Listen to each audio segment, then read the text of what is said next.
Penduduk kampung Padang Besar Mukim Kurung Anai dekat Arau Perlis dilanda dilema apabila projek pertanian di kawasan mereka menyebabkan kemudahan asas terjejas. Dakwa penduduk keadaan jalan utama sepanjang 3 km kampung itu rosak teruk dengan risiko berlaku kemalangan akibat projek pembangunan sistem pengairan tersier.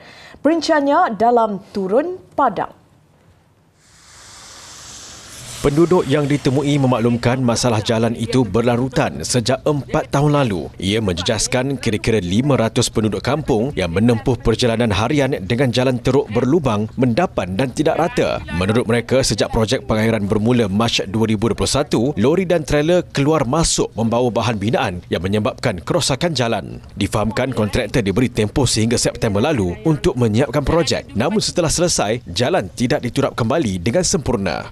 Jalan ni dia jadi sempit. Kita nak selisih pun masalah lah. Kaki lima dia pun tak ada. Jadi boleh buat apa? Ya. Dekat projek ni yang teruk ni. Tak boleh nak laju. Tak boleh nak laju. Dia memang macam ada bertingkat-tingkat sikit kan. Jalan tu. Macam tu.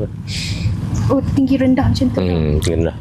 Sepanjang tempoh itu, penduduk menanggung pelbagai kesan, kenderaan rosak dan kos membaiki cecah ribuan ringgit. Kawasan sekitar turut menjadi mendap dipercayai akibat gegaran lori berat. Yang mana melibatkan kerosakan yang tinggi lah.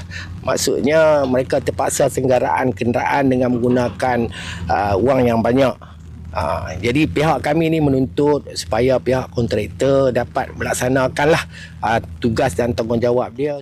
Laluan itu turut menjadi jalan alternatif bagi penduduk di sempadan Kedah, terutama yang berulang-alik ke Kanga dan menghantar anak ke sekolah berhampiran. Kerana jika dari arah Kedah, mereka perlu melalui Kodiang di mana jarak perjalanan lebih jauh. Tak tu ada letak tepi sikit-sikit.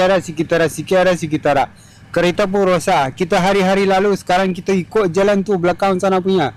Sana okey sikit jauh lah. Hasil aduan, penduduk menerima maklum balas bahawa kerja penurapan semula akan dilakukan sebelum penyerahan projek hujung bulan ini. Namun sehingga kini tiada tindakan. Esko Infrastruktur Negeri Izizam Ibrahim ketika dihubungi memberitahu pihaknya akan melakukan siasatan segera.